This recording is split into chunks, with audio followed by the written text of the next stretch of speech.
Oi, gente. Então vamos começar a aula de hoje. Nós vamos começar fazendo uma revisão sobre a matéria do segundo ano, né? Lá no inicinho, quando a gente começou o ano, em fevereiro, a gente começou estudando temperatura, os conceitos de temperatura e calor, não foi isso? Então, vamos lá, ó. A gente vai ver na aula de hoje a diferença entre temperatura e calor. O que a gente viu nas aulas? A primeira coisa que eu falei com vocês e que eu falei que a gente vai ver o ano inteiro é a definição de temperatura. A gente tem que ter muito clara na cabeça da gente qual que é a definição de temperatura. Então, acho que todo mundo vai lembrar aí, né? Temperatura está associado com o quê? Com o grau de agitação das moléculas, ou seja, com a quantidade de energia que a substância tem. Quanto maior agitação molecular, mais energia aquela substância vai ter. Lembra que eu falava com vocês? Se a gente pensar num copo de água fresca, né, temperatura ambiente, e um copo de água que eu levei no fogo. Aquela que está no fogo, num certo tempo, ela vai atingir, vai aumentando a temperatura e eu consigo ver, né, um movimento maior das partículas de água. Então, a temperatura está diretamente associada com o grau de agitação das moléculas, certo? Em outras palavras, a gente pode falar que a temperatura mede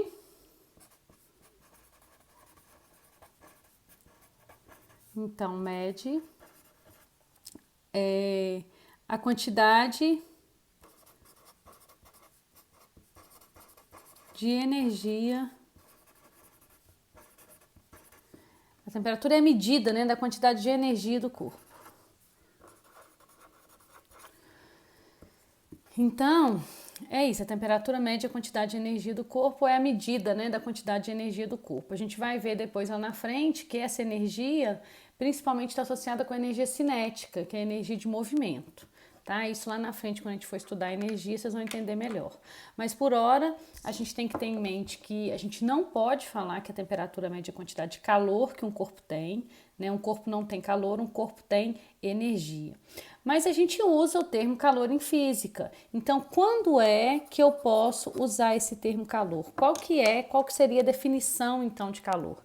Eu só posso falar em calor quando eu estiver falando de energia em trânsito, da energia sendo transferida de um corpo para o outro.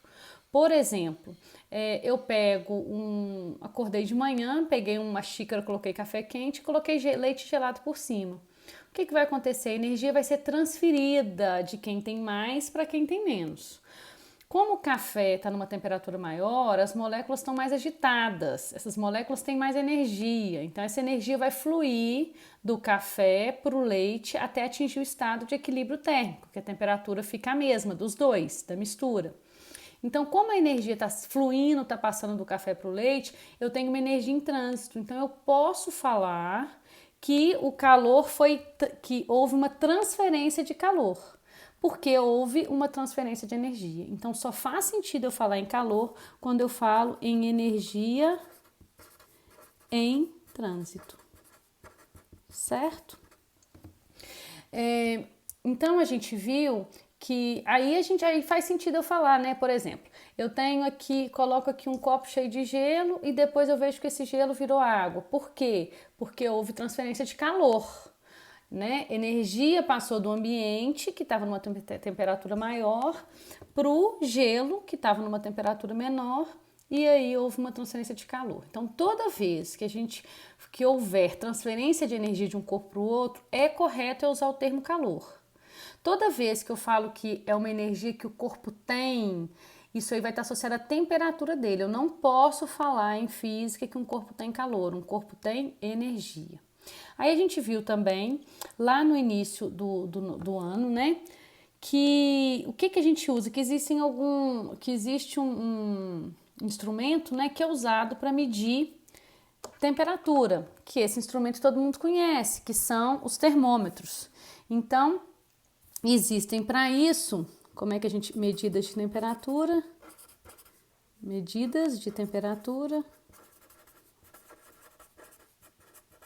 é feita por termômetros.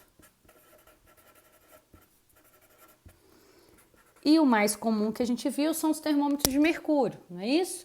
Que a gente conhece, que é um tubinho fininho, transparente, que tem o mercúrio lá, e à medida que a temperatura varia, aumenta esse mercúrio, ele dilata e aí marca na sua escala. Então, quando estava começando a estudar, e a gente viu nas aulas essa parte de física térmica, e surgiu então a necessidade de quantificar essas quantidades de energia, então surgiu então as escalas termométricas, certo? Escalas termométricas. A gente viu nas aulas, eu acho que a gente trabalhou bem isso, né? Que nessa época era muito fácil se construir um termômetro. Então surgiram várias escalas. Qualquer pessoa que chegasse e quisesse criar, por exemplo, a sua escala, ela conseguiria fazer. Por exemplo, eu queria criar a escala Gauss-Pauliani, bastaria eu fazer o quê? Pegar um recipiente, colocar nesse recipiente gelo e água fervendo, certo? E aí eu colocava um termômetrozinho aqui, um bulbo de vidro com um pouquinho de mercúrio lá dentro. E aí, quando eu colocava no gelo, esse mercúrio se contraía e eu marcava. Quando eu colocava na água fervendo, ele dilatava, ele é muito fino, eu consigo ver e marcava. Então, o que acontece? Qualquer um podia fazer esse tipo de experimento em qualquer lugar do mundo. Então, as pessoas começaram a fazer e cada um dava o nome que queria, né, a escala que queria. Por exemplo, se eu quisesse criar escalas Gauss-Pauliani, eu poderia chamar isso daqui de, vamos lá, 5 graus Pauliani, e aqui eu ia chamar de 200 graus Pauliani. Então, essa seria a escala Gauss-Pauliani. Só para a gente resumir, porque isso aqui acho que ficou bem claro para todo mundo, a gente chegou até a fazer uma provinha desse conteúdo, né? A gente tem as principais escalas que a gente conhece, que são as escalas Celsius, a escala Fahrenheit e a escala absoluta ou escala Kelvin. A escala Celsius, a escala Fahrenheit e a escala Kelvin. A escala Celsius ele atribuiu 0 grau e 100 graus Celsius. A escala Fahrenheit foi 32 graus Fahrenheit e 218 graus Fahrenheit. E a escala Kelvin foi... Depois a gente vai falar da escala Kelvin, que ela é diferente, né? Ela não foi atribuída aleatoriamente. A escala Celsius, aqui eu teria o TC, aqui eu teria o TF. O que a gente fez aqui? Aqui a gente, a partir desses termômetros que a gente constrói, por exemplo, se eu quiser criar aqui o Gauss-Pauliani, vou voltar aqui, Pauliani. Nesse experimento meu eu chamei de 5 graus P e 200 graus P. E aqui eu tenho o TP, certo? Então a gente viu que como que a gente chega na função termométrica?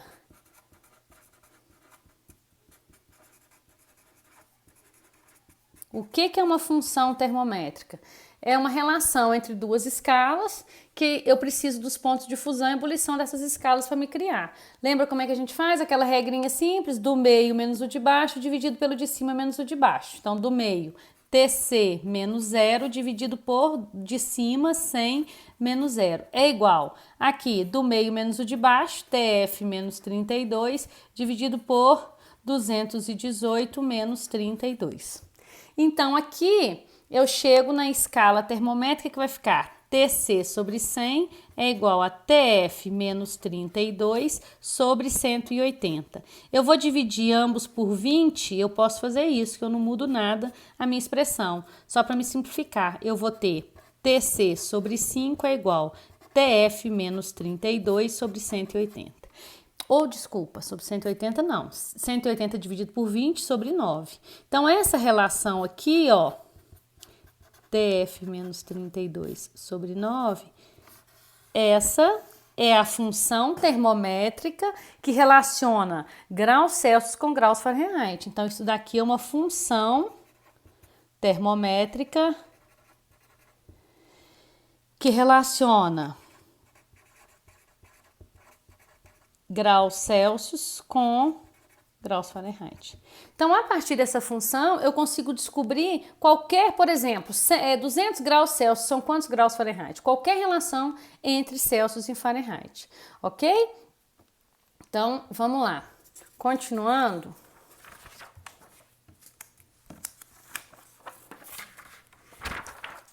A gente tem aqui, então, o seguinte. Agora, eu poderia também criar uma relação entre graus Celsius e graus Pauliani. Por exemplo, eu posso chegar lá, função termométrica, graus Celsius e graus Pauliani. O graus Pauliani ficou como? Ficou 5 graus Pauliani, 200 graus Pauliani.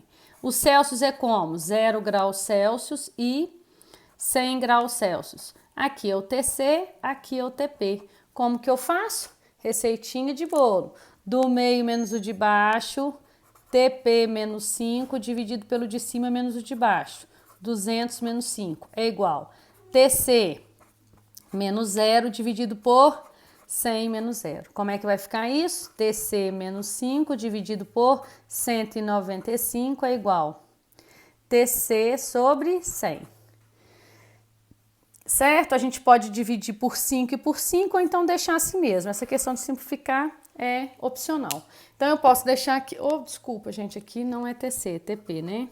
TP menos 5 sobre 195 é igual a TC sobre 100. Então, essa é a relação, a função termométrica entre graus Pauliani e graus Celsius.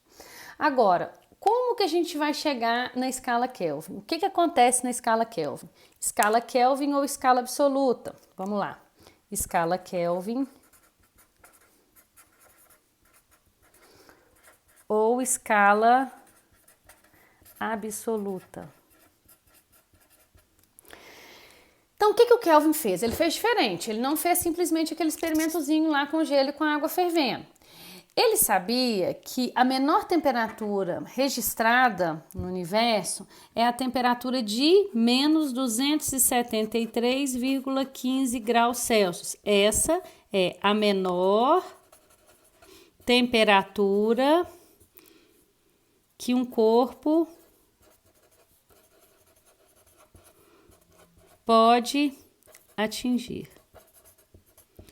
Na verdade, exatamente essa temperatura aqui, nenhum corpo chegou ainda, né? Esse é o limite inferior da temperatura. Ficaria até melhor eu colocar aqui, limite inferior para a temperatura de um corpo. Nenhum corpo chegou a uma temperatura dessa. Chegou muito próximo disso, mas exatamente nesse valor ainda não chegou. Então, o que ele fez com esse valor? Ele chamou esse valor aqui, então, de 0 Kelvin. Ou, que é a mesma coisa que 0 absoluto. Certo? Então, só para a gente arredondar, o que ele fez? Ele falou que menos 273 graus Celsius é igual a 0 Kelvin. Essa é a relação. Então, toda vez que eu quiser transformar de Celsius para Kelvin, é fácil. Se eu tenho Celsius para chegar em Kelvin, quanto que eu tenho que somar aqui em menos 273 para dar 0? Eu tenho que somar o mais 273. Então, toda vez que eu tiver uma temperatura em Celsius e quiser passar para Kelvin, basta eu somar. Então, a temperatura em Kelvin vai ser igual à temperatura em graus Celsius mais 273. Essa aqui é a função, né, a termométrica que relaciona graus Celsius com graus, ou melhor, com Kelvin. Kelvin não admite o graus, certo? Então, quando a gente volta lá naqueles termômetrozinhos do Celsius, que é 0 graus Celsius e 100 graus Celsius, e eu preciso de colocar o do Kelvin, o que eu vou fazer do Kelvin? Eu sei que 0 Celsius, para mim passar para Kelvin, basta somar 273. Então, 0 mais 273 vai dar 273 Kelvin. 100 mais 273 vai dar 373 Kelvin. Aqui eu tenho TK, aqui eu tenho TC. Ok? E aí, só para a gente colocar aqui, eu tenho Fahrenheit. Eu acho que eu coloquei o H no lugar errado. Depois eu confiro para vocês, gente. Eu sempre confundo onde é esse H aqui. Então, aqui é 32 E aqui é 212, né, gente? Eu coloquei 218 lá no outro. Nossa, eu vou ter que consertar. Sei onde eu tirei 218. Olhem aqui, voltem aí. Aqui é 212. Certo? Então, 212. 212 menos 32 que vai dar 180, tá? Só consertem aí para mim, por favor. Então, olhem aqui. Como que eu posso, então, relacionar Kelvin com Fahrenheit? Mesma receitinha de bolo, do meio menos o de baixo, TK menos 273 dividido por 273 menos 373 menos 273, que é o de cima menos o de baixo. TF do meio menos o de baixo é igual a TF menos 32 dividido por 212 menos 32. Vamos resumir isso aqui? TK menos 273 dividido por 100 é igual a TF menos 32 dividido por 180. Se eu divido aqui por 20 e aqui por 20, o que a gente tem? A gente fica com TK menos 273 dividido por 100 por 20 dá 5, é igual a TF menos 32 dividido por 9. Essa é o quê? A função termométrica que relaciona Kelvin com graus Fahrenheit. Então, a partir dessa função, eu consigo descobrir quantos Kelvin existe em qualquer valor de Fahrenheit que for dado, certo? Então, a gente já tem uma relação aí entre graus Celsius, Kelvin e Fahrenheit, que são as três principais escalas termométricas que a gente sempre vai trabalhar, ok? Agora, a gente vai ver como que fica as variações de temperatura. Quando eu falo que a temperatura medida na escala Fahrenheit variou 5 graus, por exemplo, significa que variou 5 graus na escala Celsius? Significa que variou 5 Kelvin, 5 unidades na escala Kelvin? Não, né? Para a gente saber a relação entre as variações de temperatura, o que a gente tem que lembrar? A gente tem que lembrar, vamos fazer o termômetrozinho mais uma vez aqui, que a gente tem a escala Celsius, Fahrenheit e Kelvin. Então, eu tenho aqui 0 e 100, 32 e 212 e 273, opa, não tem o K, e 373. Então, o que a gente tem aqui? De 0 a 100, eu tenho 100 divisões. De 32 para 212, eu tenho 180. Então, o mesmo espacinho aqui vai ter que ser dividido em 180 partes. Aqui foi só 100. E aqui, 273 para 373, 100 também. Então, o que acontece? Tanto a escala Celsius quanto a escala Kelvin são divididas em 100 partes iguais. A gente fala que são escalas centígradas, né? Dividida, até antigamente usava falar graus centígrados. Mas a escala Fahrenheit, ela é dividida em 180 pedacinhos. Então, o que isso significa? Quando eu vario aqui, quando o termômetro sobe, varia 1 grau Celsius, aqui no grau Fahrenheit, ele vai ter variado mais um pouquinho, porque esse quadradinho aqui, ele ocupa mais do que uma unidade. E a gente viu, então, que a variação de 100 graus Celsius equivale à variação de 180 graus Fahrenheit, que equivale à variação de 100 Kelvin. Simplificando, dividindo todo mundo por 100, o que a gente fica? Que a variação de 1 grau Celsius é igual à variação de 1,8 graus Fahrenheit, que equivale à variação de 1 Kelvin. Olha que legal! A variação de 1 grau Celsius é exatamente igual à variação de 1 Kelvin. Mas a variação de 1 grau Celsius é igual à variação de 1,8 graus Fahrenheit. Ou seja, se eu falo que a temperatura de um menino com febre subiu 2 graus Celsius, se eu estivesse usando um termômetro na escala Fahrenheit, ela teria subido quanto? 2 vezes 1,8 daria 3,6 graus na escala Fahrenheit. Mas se o termômetro fosse na escala Kelvin, a variação também seria de 1 Kelvin. Não significa que 1 grau Celsius vale 1 Kelvin. Significa que variar, subir ou diminuir 1 grau Celsius vai ter variado exatamente uma unidade na escala Kelvin, certo? Isso também a gente viu nas aulas, eu acho que ficou bem claro, né? A gente chegou a fazer exercícios e agora, depois disso daí, então, a gente viu, a gente passou para calor, não foi isso? Então, como que a gente pode... A gente viu que calor é energia em trânsito, só faz sentido eu falar em calor quando eu falo que a energia está sendo transferida de um corpo para o outro e como que pode se dar essa transferência de calor, ok? Transferência de calor, então vamos pro nosso próximo tópico.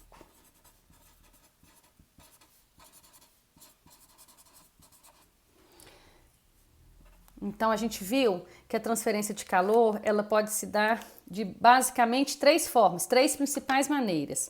Quais maneiras são essas? A transferência de calor, o calor pode fluir de um corpo para o outro por condução. Como que é por condução? Condução é como, por exemplo, eu vou fazer um arroz, coloco a panela no fogo e coloco lá uma colher. E aí deixo lá, esqueço um tempinho, depois de um tempo eu chego lá para pegar na colher para mexer no meu arroz, eu vejo que a colher está quente, mesmo ela não estando em contato direto com fogo. Por que isso aconteceu? Porque o calor foi conduzido de um corpo para o outro. A panela aqueceu e ao aquecer o calor foi conduzido para a colher que estava em contato com a panela. Então, por condução, o calor é transferido de um corpo para o outro.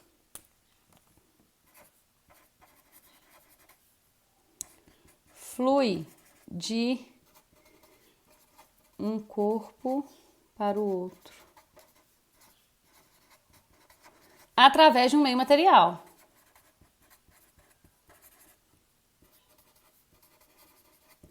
Que meio material é esse, gente?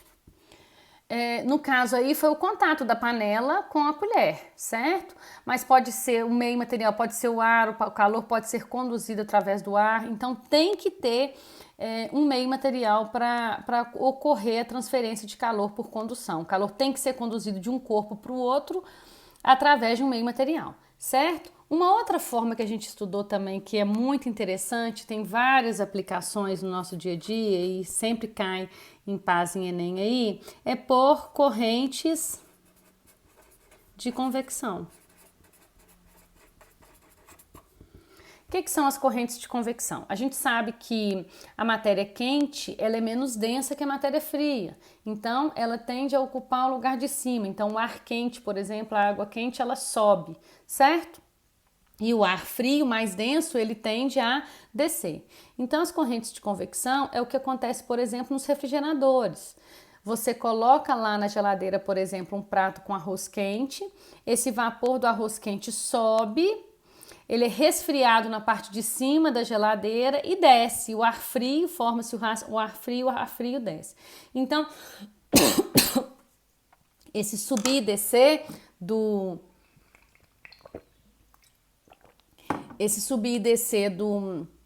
do ar, eu tenho as correntes de convecção. Então, a gente pode colocar aqui, por exemplo, o ar quente, o ar frio aqui em cima, que desce, e o ar quente que sobe. Frio.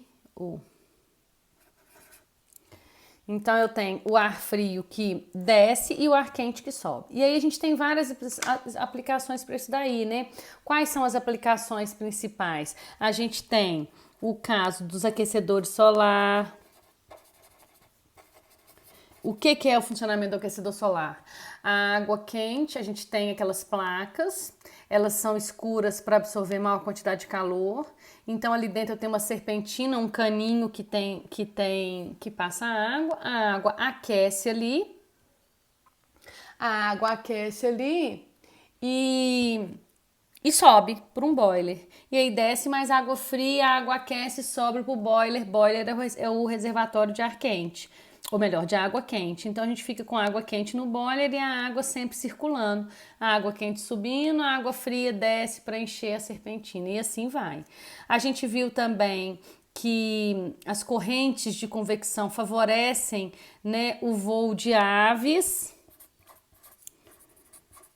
porque quando elas pegam uma corrente de ar e o voo de aves e de quem faz voo livre, né, de asa delta, quando elas pegam uma corrente de ar quente, elas são lançadas para cima, e quando elas pegam uma corrente de ar frio, elas são lançadas para baixo, certo?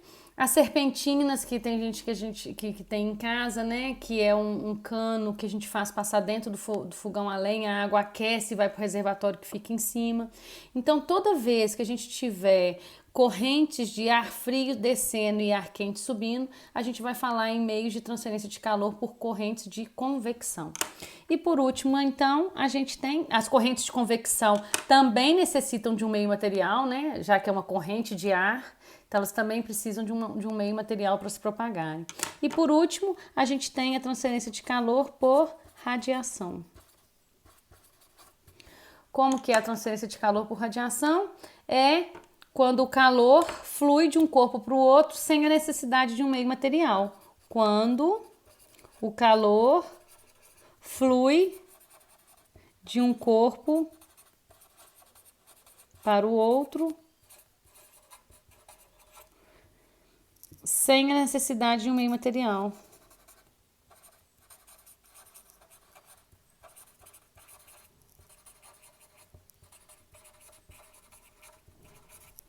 Mesmo no vácuo. Qual que é o exemplo que a gente tem aí? A radiação do Sol, né, gente? Ainda bem que o calor é capaz de ser transportado de um meio para o outro, mesmo sem a necessidade de meio material, né? Porque se só existisse transferência de calor por condução e por corrente de convecção, nós não receberíamos o calor do Sol, porque no Sol até a Terra a gente tem uma região no espaço de vácuo, de ausência de matéria, né? Então, se o calor só pudesse ser transportado com o auxílio, né, de um meio material, a gente não receberia o calor do Sol.